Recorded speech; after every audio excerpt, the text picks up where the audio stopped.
Բարև ձեզ հարգելի գործընկերներ, ողջունում ենք բոլոր նրանց, ովքեր հետևում են մեզ Armenpress լրատվական գործակալության մամուլի կենտրոնում այսօր հյուրընկալել ենք կրթության, գիտության, մշակույթի և սպորտի նախարարի տեղակալ Ժաննա Անդրեասյանին, քաղաքաշինության կոմիտեի նախագահի տեղակալ Դավիթ Գրիգորյանին և քաղաքաշինության կոմիտեի քաղաքաշինական ծրագրերի իրականացման վարչության պետ Արսեն Միրզոյանին։ Բարև ձեզ, շնորհակալություն, որ այստեղ եք։ Մենք այսօր խոսելու ենք դպրոցների նախակրթարանների շինարարության ծրագրերից, ինչպես նաև Ժաննա Անդրեասյանն անդրադառնալու է հանրակրթության ոլորտի բարեփոխումներին։ Խնդրեմ Տիկին Անդրեասյան, սկսենք դպրոցների նախակրթարանների շինարարական ծրագրերից։ Շնորհակալություն։ Նախ եւ առաջ կուզեի ընդգծել, որ կառավարության ծրագրում հստակ ամրագրված են մի շարք թիրախներ եւ մասնավորապես խոսքը 300 դպրոցների հիմնանորոգման, վերանորոգման եւ կառուցման ծրագրերի, ինչպես նաեւ 500 մանկապարտեզների նախադպրոցական հաստատությունների վերանորոգման, հիմնանորոգման եւ կառուցման ծրագրերի մասին է եւ բնականաբար այս ուղղությամբ աշխատանքները ինտենսիվ ընթանում են եւ կուզեի ներկայացնել, որ այս աշխատանքները իրենց մեջ ներառում են միավորված ջանքեր տարբեր գերատեսչությունների կողմից եւ այսօր իմ գործընկերները քաղաքաշինության կոմիտեից կներկայացնեն այն հիմնական աշխատանքները, որ իրականացնում ենք այդ ուղղությամբ, բայց մենք ունենք նաև այլ ծրագրեր, որի շրջանակներում դպրոցաշինության եւ մանկապարտեզների հիմնանորոգման, նորոգման, վերանորոգման աշխատանքներ ենք իրականացնում եւ կուզեի այսպես մի համայնապատկեր տալ, թե ինչ ուղղություններով են այդ ջանքերը, որից հետո արդեն ավելի կոնկրետ տվյալները կներկայացվեն։ Մասնավորապես, երբ որ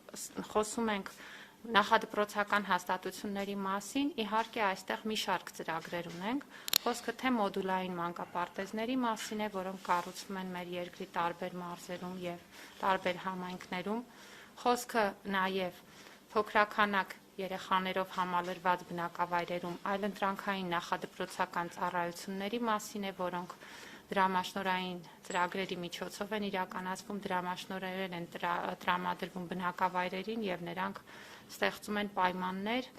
օրինակ մինչև 20 երեխա ունենալու պարագայում ոչ թե դասական մանկապարտեզ ստեղծելու, այլ այսպիսի ծառայություն ունենալու համար, սա իրականացնում է նախարարությունը, այս տարի մենք արդեն 10 նման բնակավայրերում նախադպրոցական ծառայություններ ստեղծել ենք, առաջիկա տարում նույնպես պլանավորված են աշխատանքներ եւ սա նույնպես այս բլոկի աշխատանքների մաս է։ Ինչպես նաեւ մեծ թվով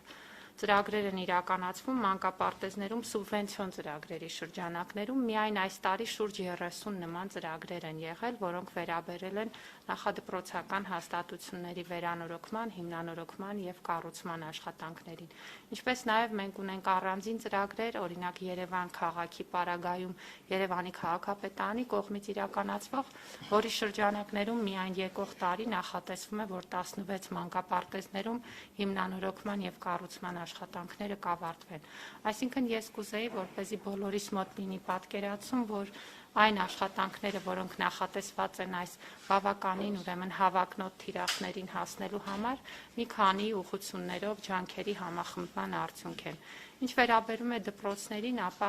այստեղ էլ մենք ունենք տարբեր ուրեմն աշխատանքներ, որ իրականացվում են, դրանք թե մոդուլային դպրոցների կառուցման ծրագրերն են, ինչպես նաև մեր ուրեմն ընթացիկ հիմնանորոգումների ծրագրերն են, երբ որ մենք մեր գոյություն ունեցող դպրոցների շենքերի հիմնանորոգման աշխատանքներ ենք իրականացնում եւ դրանք իրականացվում են թե քաղաքաշինության կոմիտեի գործընկերների կողմից, ինչպես նաեւ տարբեր ծրագրերի շրջանակներում,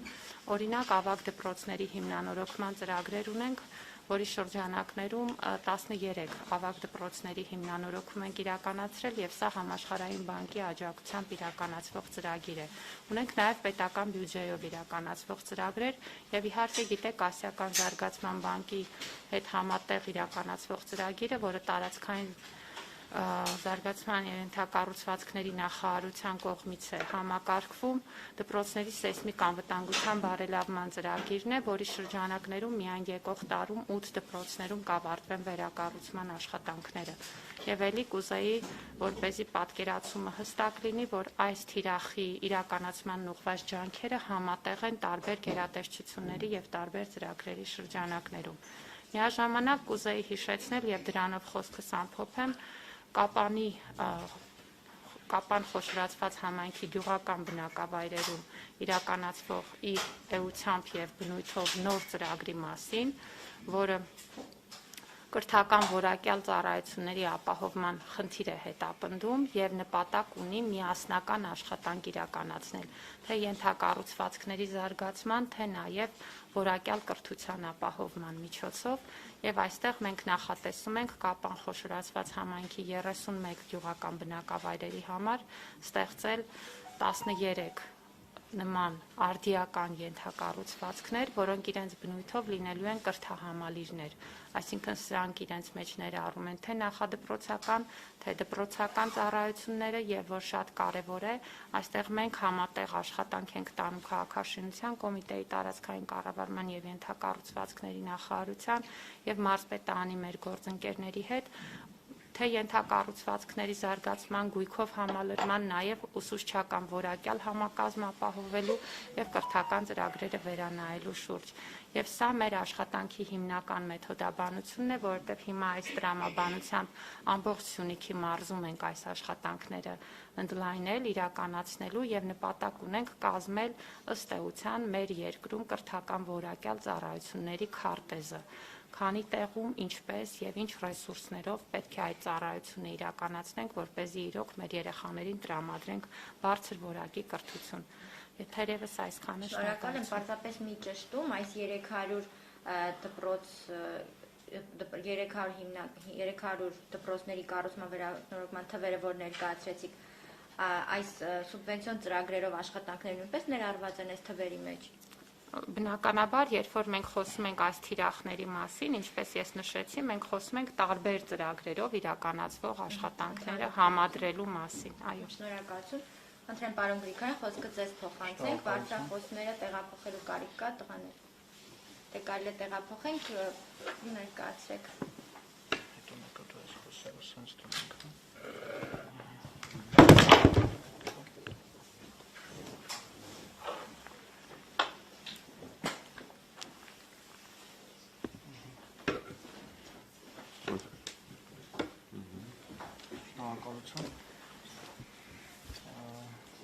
Հաշվի առնելով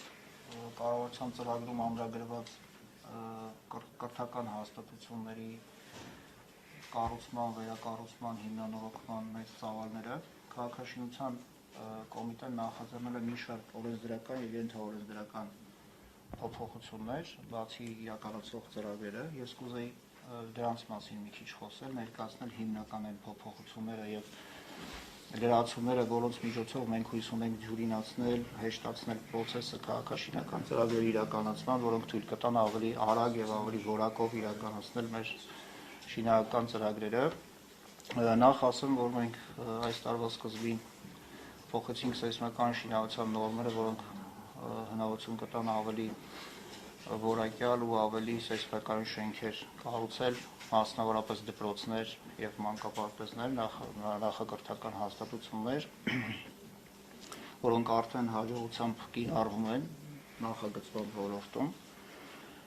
Մյուս կարևոր փոփոխությունը, որ մենք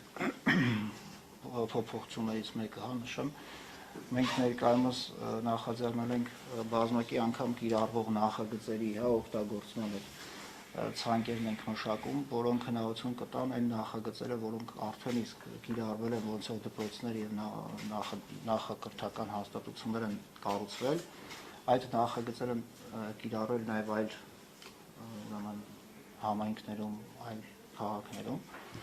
Դա եւս մի քայլ է արագացնելու համար մեր քաղաքաշինական ծրագրերը, քանի որ նախագծման վրա բավականին ժամանակ ենք ծախսում, ու այսպես մենք մի որակյալ նախագիծ պատվիրելով եւ հաստատելով, այդ նախագիծը բազմակի անգամ կկիրառենք այլ տեղերում, հա։ Մի կարևոր նաեւ նորմատիվ փաստաթուղթ ենք ներկայումս հիմա մշակում նախագծման տեղողության նորմերի մասով, քանի որ մենք ունենք որոշակի հակասություններ մեր նախագծային շինական ընկերությունների հետ եւ նախագծման եւ շինական ծրագրերի իրականացման ժամկետների հետ կապված, մենք կփորձենք թարմացնել այդ նորմերը ու դրանով հստակեցնել ժամկետները եւ նախագծման եւ շինարարության եւ փորձաքննության մնացած քաղաքաշինական գործունեությունների, դա եւս հիմա ընթացքում կարծում մի քանի ամսում մենք դա կունենանք։ Կուզեի խոսել նաեւ, մենք ունենք նաեւ հնացած քաղաքաշինական նորմեր, որոնք վերաբերում էին մանկապարտեզներին։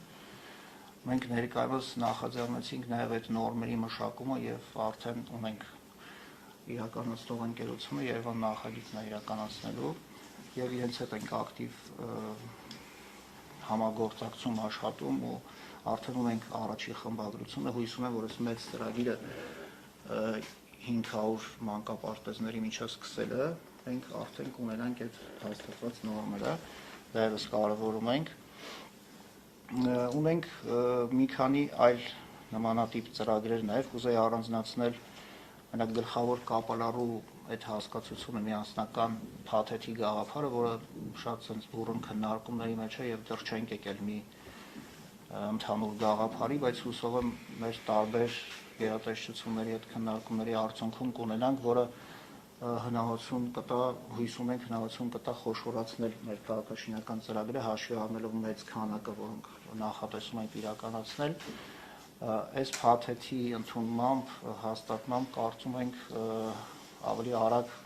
իրականացվեն մեր ծրագրերը քաղաքաշինական, մասնավորապես կրթական հաստատությունների։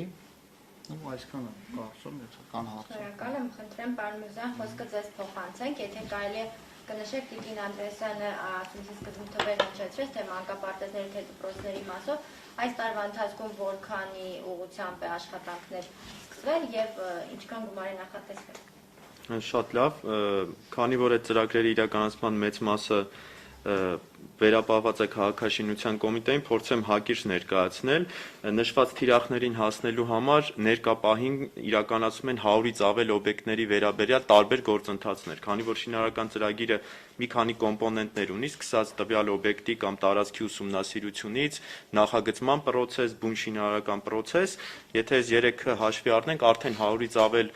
օբյեկտների մասով գործընթացներ են գնում, մասնավորապես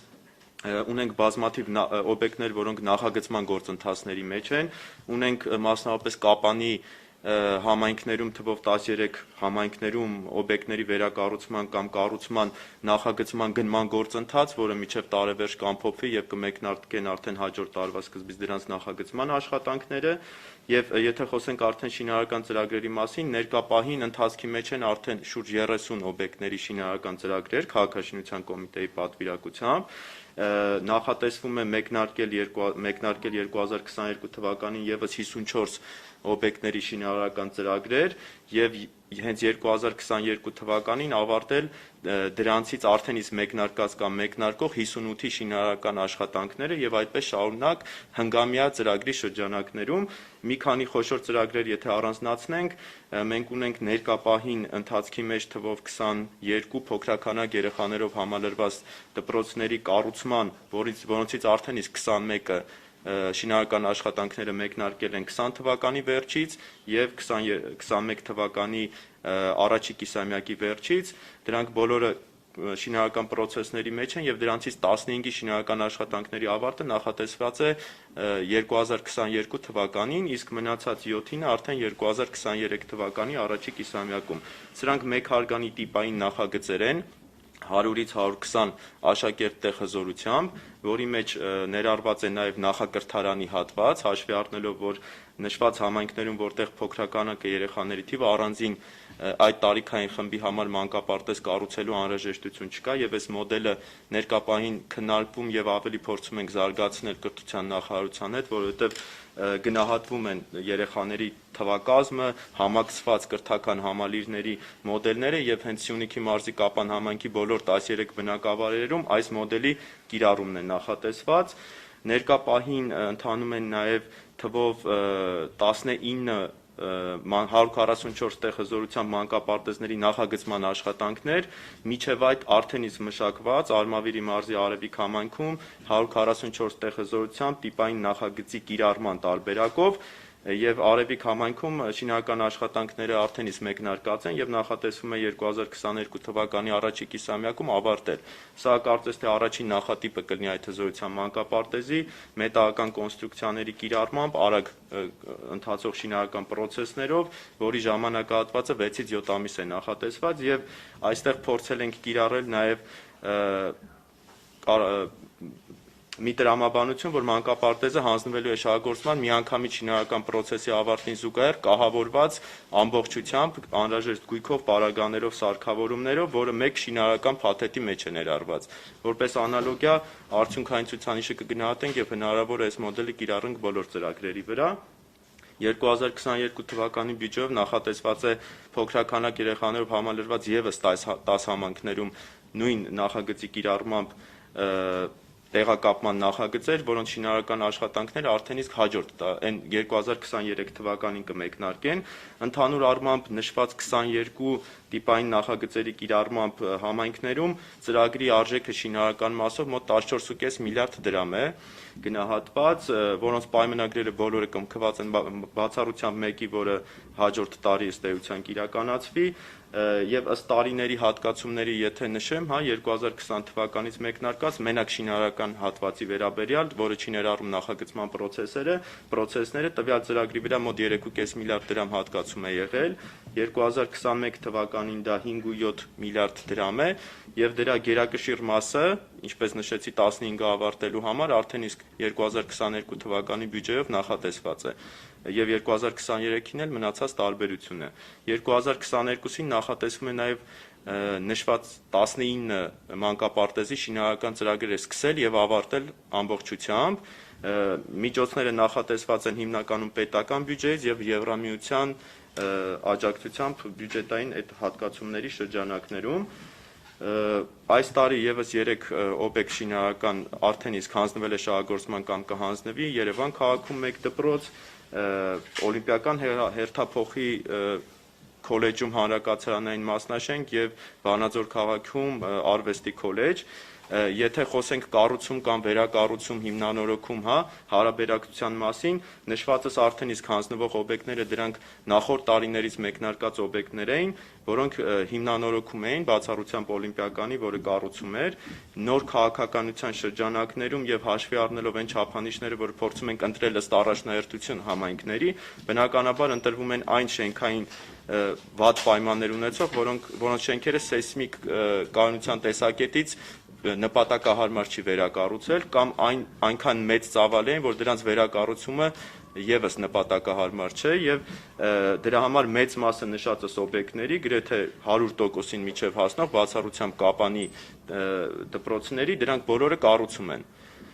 Իսկ Կապանի ծրագրի մասին եթե խոսենք, դրանցից 8-ը վերակառուցում է ամբողջությամբ, իսկ 5-ը նոր դպրոցների կառուցում է լինելու։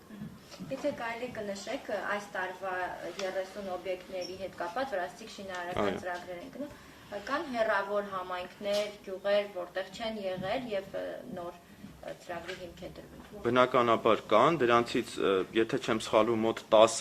համայնքներում, որտեղ կառուցվում են դպրոցները, այդտեղ ընդհանրապես դպրոցի շենքեր չեն եղել, իսկ մնացած 12 համայնքներում դրանք կամ նոր հողատարածքի վրա են, կամ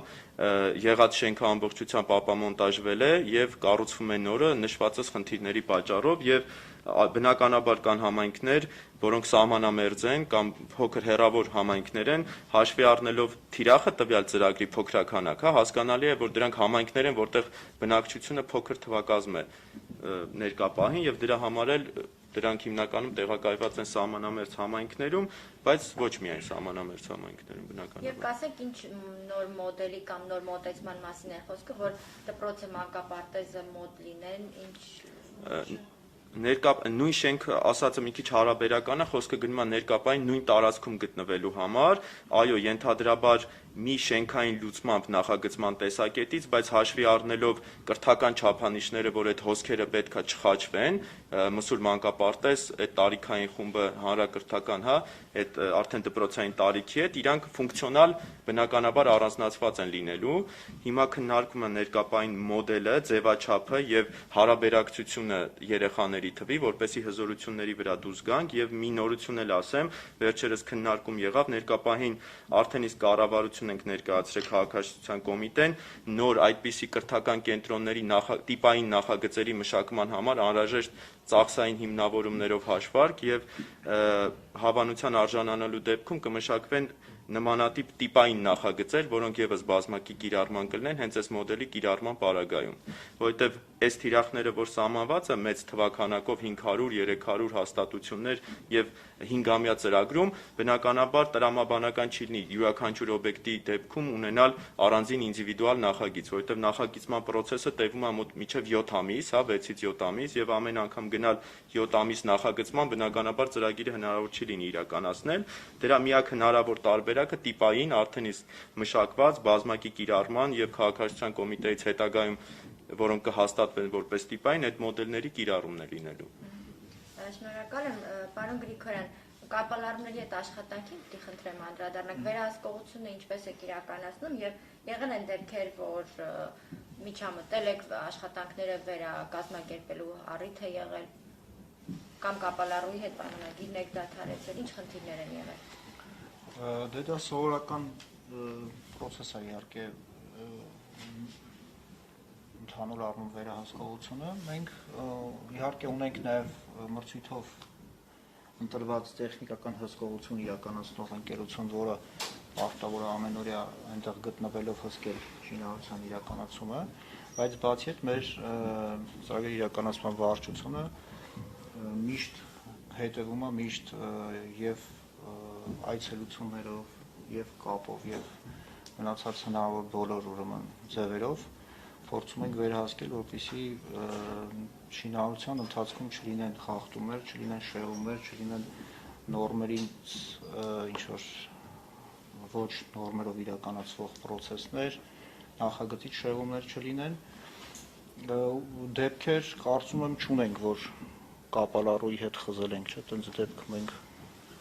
Չէ, այս վերջին շրջանում կոնկրետ այս ծրագրերի շրջանակում դեռևս խոզել ենք պայմանագիրը, բայց իրականում կան իհարկե դեպքեր, որտեղ ցավոք պիտի նշենք, կան նաև շինական ընկերություններ, որոնց իրականացման մակարդակը ոչ շատ տենց բարձր է շինարարության որակը, բայց փորձում ենք ամեն կերպ հսկել, որ հնարավորինս լինի նախագծին եւ նորմերին համապատասխան։ Շնորհակալ եմ, պարոն Միրզոյան, դուք կարող եք ձեռքի տակ ունենաք 1-2 համայնք օրինակի համար, որ չեն ունեցել մանկապարտեզ կամ դպրոց ու հիմա ունենալու են այս նոր ծրագրերով։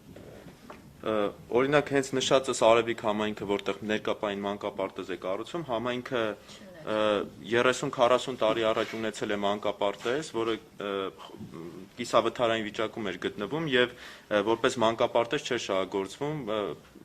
որոշակի ընտանիքներին տրամադրված էր որպես ժամանակավոր կացարան, այսինքն փաստացի համայնքը չուներ մանկապարտեզ եւ այդ շենքը ապամոնտաժվել է, տեղում ներկապահին կառուցվում է նոր շենքը, ըստ էության ապահովելու համար համայնքի կարիքները եւ նմանատիպ համայնքներ բնականաբար կան, ես ցավոք երևի միանգամից չկարողանամ պատասխանել այդ հարցին, բայց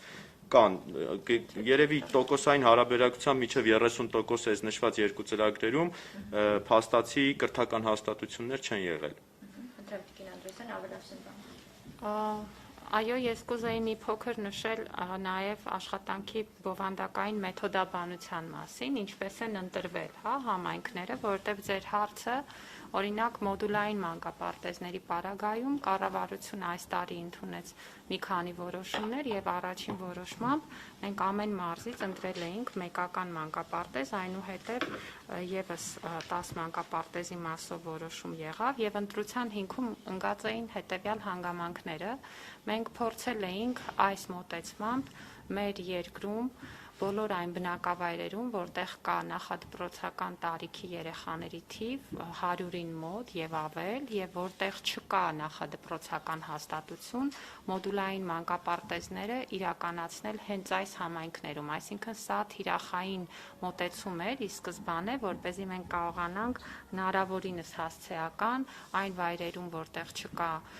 նախադպրոցական ծառայություն, դա կազմակերպենք եւ իրականացնենք։ Ինչ վերաբերում է այն համայնքներին, որտեղ ընդհանրապես հաստատություն չի եղել, մանկապարտեզների մասով դա ավելի կարծես թե ընկալելի է, որովհետև նախադպրոցական կրթությունը պարտադիր չի, բայց ինչպես պարոն Միրզոյանն էլ նշեց, մենք ունենք նույնիսկ դպրոցներ, որոնք հիմա կառուցվում են եւ այդտեղ դպրոցական շենք չի եղել, եղել է հարմարեցված որոշակի տարածք, օրինակ Արագածոտնի մարզի Լուսակն համայնքում, որտեղ մոդուլային դպրոց է կառուցվում, դպրոցը գործում է արդեն կարծեմ 60-ական թվականներից, բայց դպրոցի շենք ըստ էության չի եղել եւ իհարկե նման բնակավայրերում այդ աշխատանքների իրականացումը մեծապես կարեւորվում է։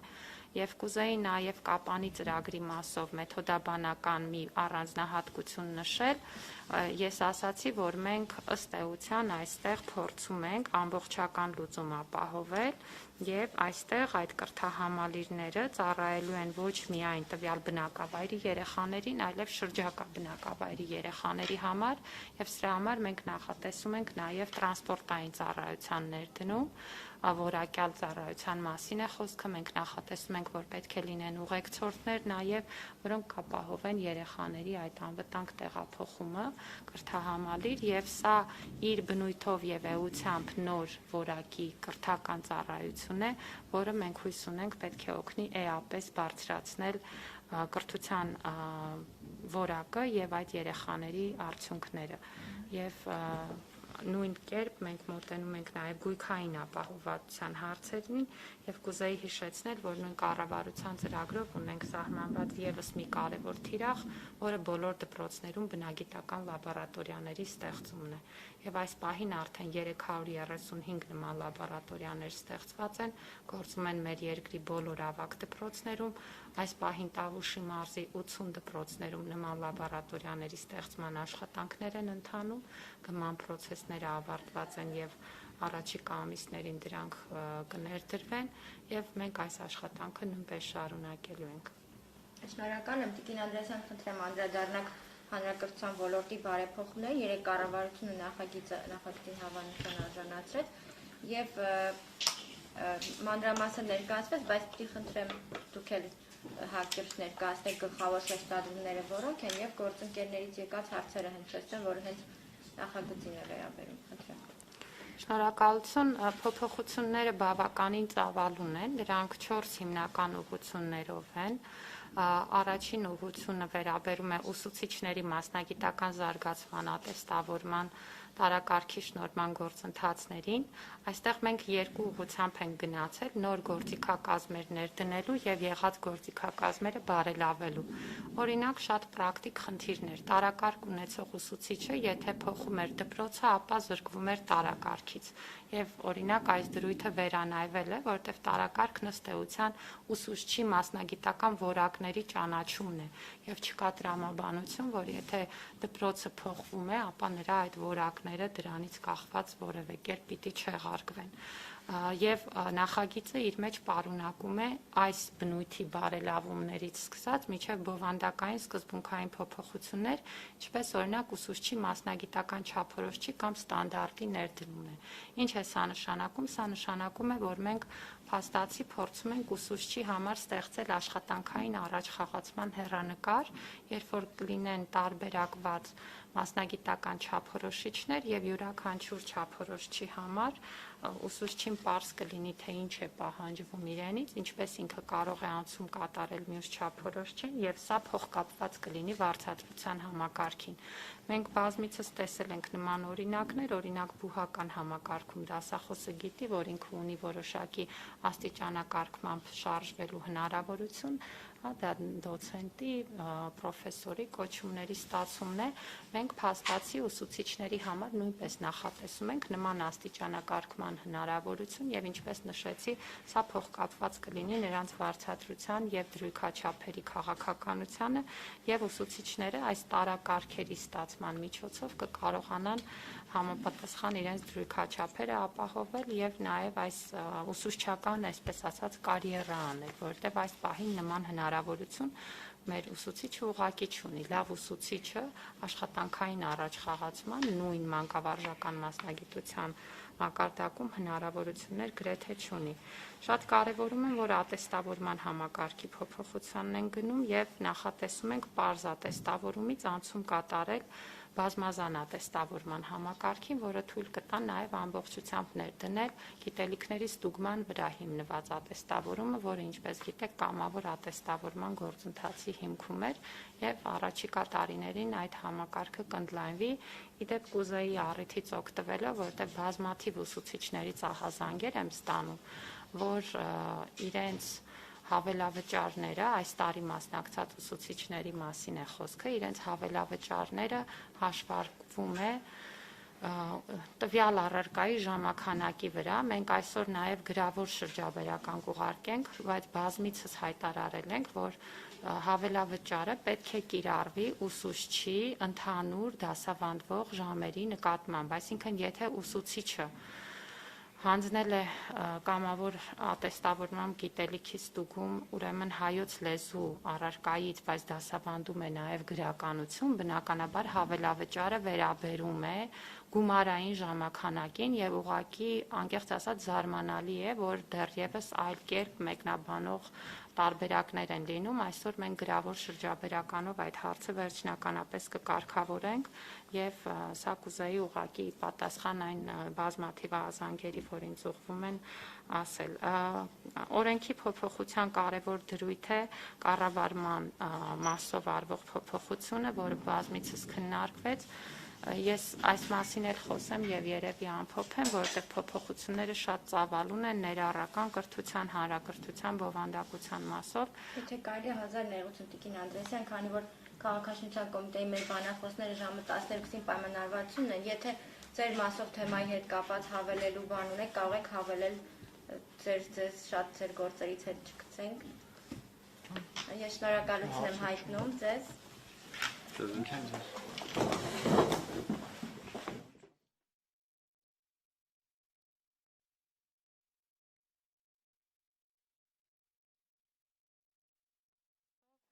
Իրավիճակը հետևյալն է,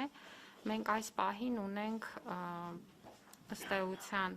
իրավիճակ, երբ որ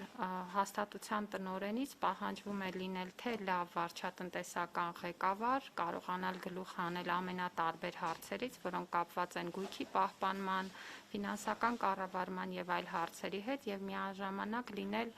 ուսումնական բովանդակության եւ կրթական process-ի մասնագետ։ Բազմաթիվ երկրներում գործում է շատ արդյունավետ այն մոդելը, որի պարագայում հաստատության բովանդակային կառավարումը առանձնացված է վարչատնտեսական կառավարումից եւ մենք փորձել ենք գնալ այս ճանապարհով, որպեսզի առանձնացնենք վարչատնտեսական կառավարման, գույքի կառավարման process-ը հաստատության ուսումնական գործընթացի բովանդակային կառավարումից, ընդ որում վարչատնտեսական կառավարումը նախատեսնում ենք ունենալ կենտրոնացված եղանակով, այսինքն խոսքը ոչ թե մի դպրոցում 2 տնօրեն ունենալու մասին է, ամենևին տնօրենը մեկն է եւ տնօրենին վերապահվելու է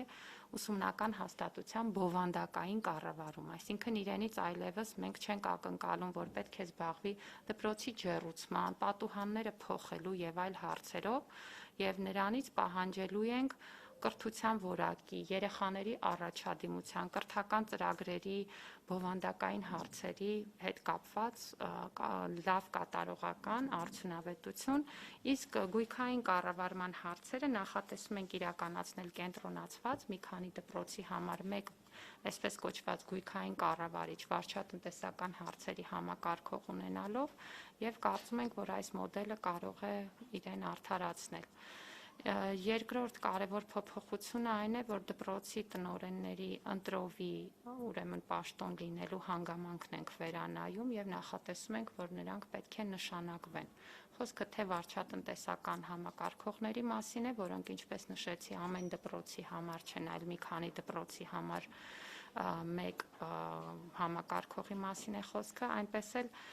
ուրեմն ուսումնական գծով բովանդակային այս կառավարիչների կամ տնօրենների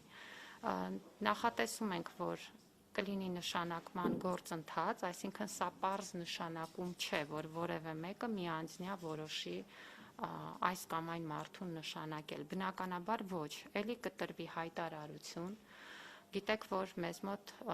գործում է պայման, որ դպրոցի տնօրենին պաշտոնին դիմելու համար անհրաժեշտ է ունենալ հավաստագիր եւ հավաստագիրը ենթադրում է քննության գործընթաց։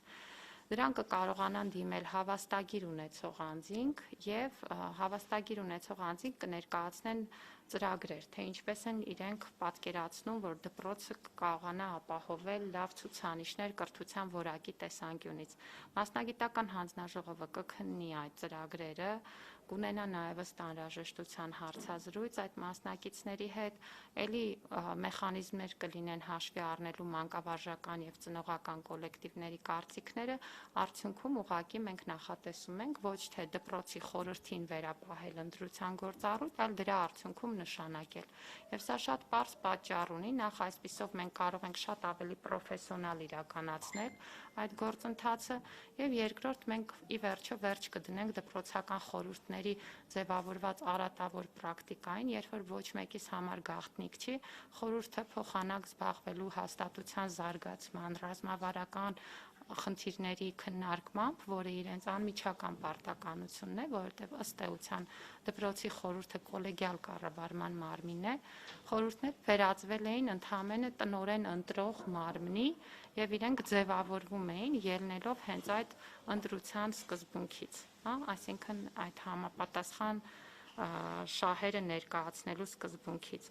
Սրանով նաև խորհուրդները հնարավորություն կունենան զարգանալու, որովհետև կկարողանան ձերբազատվել ընտրության ֆունկցիայից եւ անցնել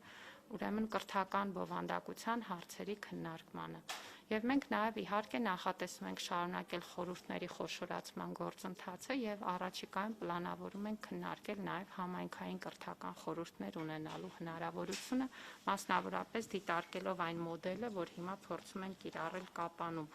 Եվ սա էլի եւս մեկ անգամ ցույց է տալիս, որ այստեղ չկա առանձին շենքի վերանորոգման խնդիր, մենք գործընթացին մոտենում ենք ամբողջական։ Եվ գործող տնօրենների համար կներդրվի ատեստավորման մեխանիզմ, այսինքն նրանք ստիպված չեն լինի նորից գնալ հավաստագրման։ Այս պահին նախագծով առաջարկվում է 3 տարին մեկ շրջափուլը եւ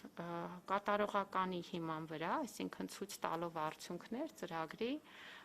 տնօրենի հետ պայմանագիրը ավտոմատ կարող է երկարացվել ատեստավորման արդյունքով մինչև ըստ էության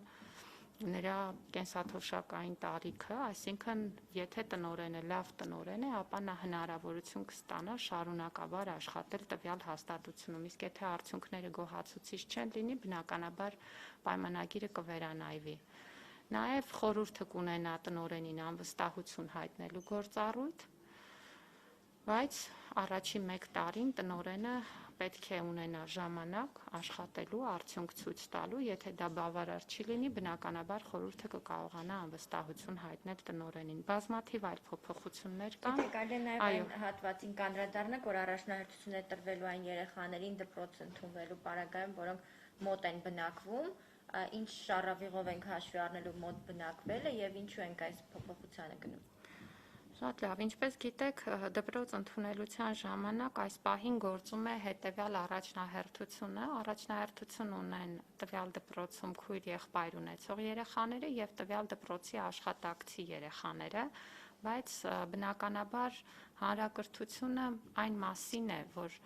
երեխան պետք է կարողանա հաճախել իր տան մոտ գտնվող դպրոցի։ Իհարկե ծնողը պետք է ունենա ընտրության իրավունք եւ ծնողն է ընտրում ուսումնական հաստատությունը եւ այս դրույթը որևէ մեկը չի վիճարկում, սա պահպանվում է օրենքում, բայց միևնույն ժամանակ մենք պետք է անենք այնպես, որպեսզի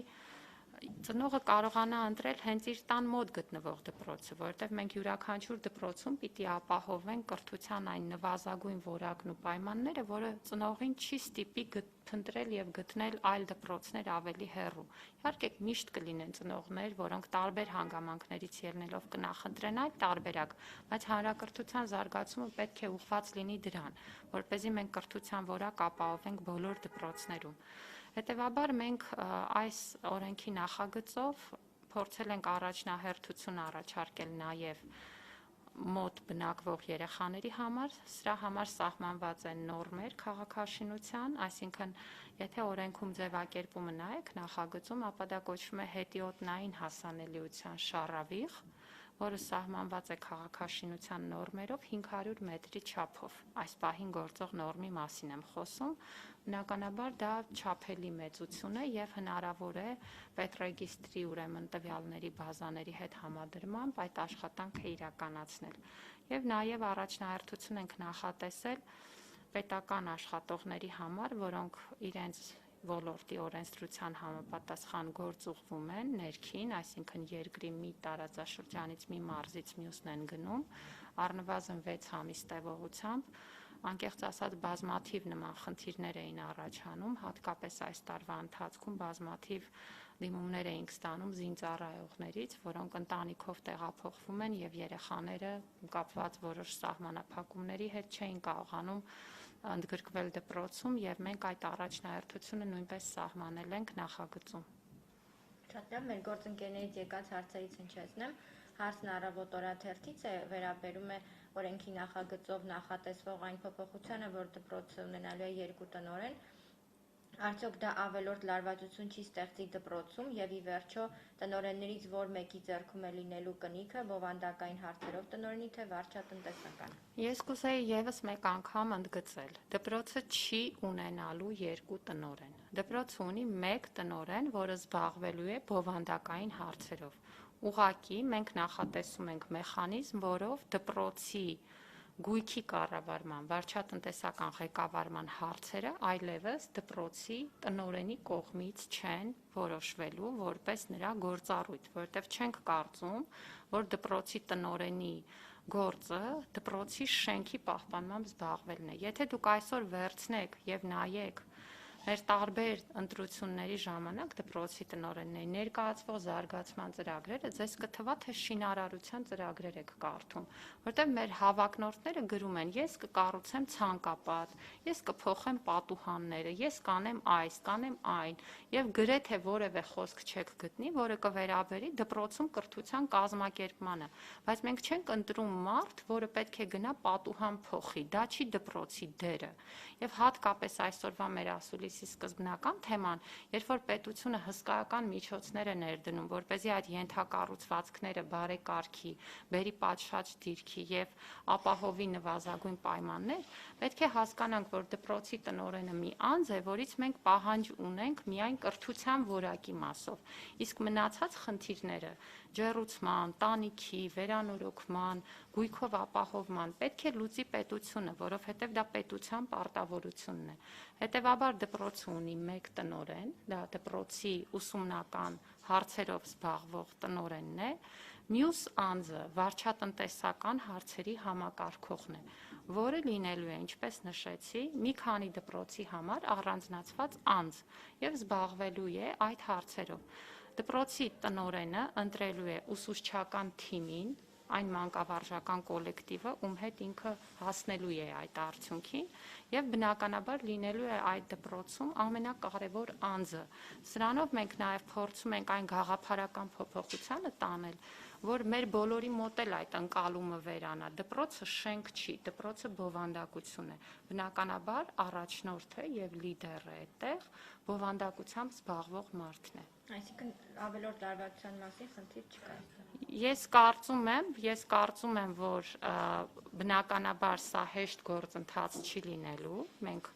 նախատեսում ենք, որ բավական երկարատև process կլինի, որպեսզի կարողանանք վերջնական անցում անել այս մոդելին։ Եվ բնականաբար կարող են լինել տարբեր տեղերում տարբեր մեկնաբանություններ, բայց մենք հետևողական ենք լինելու եւ նման լարվածություններ չպիտի լինեն։ Իսկ կնիքը Կնիքը ում մոտ կլինի, այստեղ պետք է հասկանալ, որ ֆինանսական փաստաթղթերի համար ըստ էության պատասխանատվությունը կրելու է վարչատնտեսական ղեկավարը, ում մոտ կլինի կնիքը,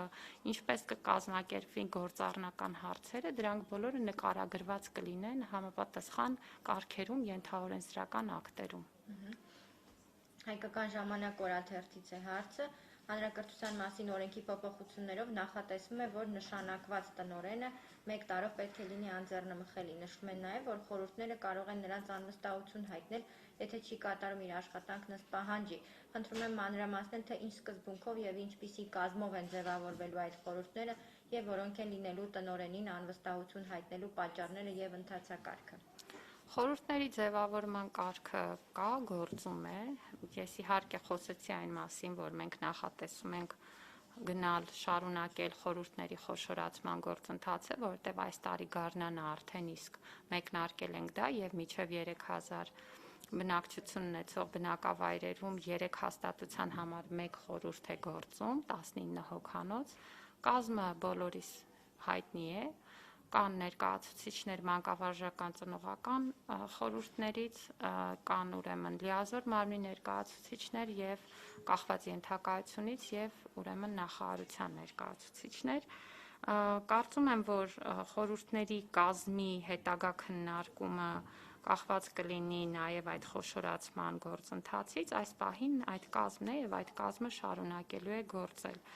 Անվստահություն հայտնելու համար բնականաբար պետք է լինեն հիմքեր, օրենքի նախագծում նշված է այդ մասին։ Մենք ուզում ենք առանցքում դնել զարգացման ծրագիրը եւ դրա կատարողականը։ Տնօրենը պետք է ամեն տարի ներկայացնի հաշվետվություն խորհրդին, թե ինչ է արել, այն թիրախները, որ սահմանել էր ծրագրում, արդյոք հասել է դրանց, եւ եթե այդ արդյունքը բավարար չլինի եւ խորհուրդը գտնի, որ դա սուբյեկտիվ է, այսինքն տնօրենի ոչ բավարար աշխատանքի հետևանքով է, ոչ թե օրինակ ինչպես այս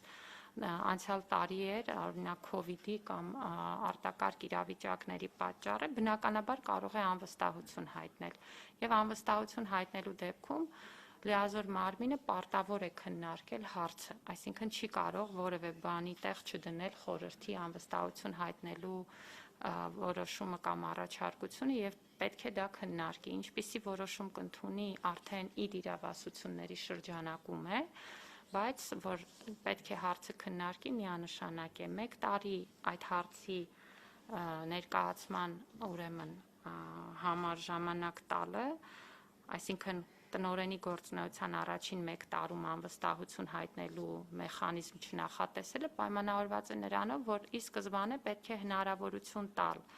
նշանակված թեկնածուին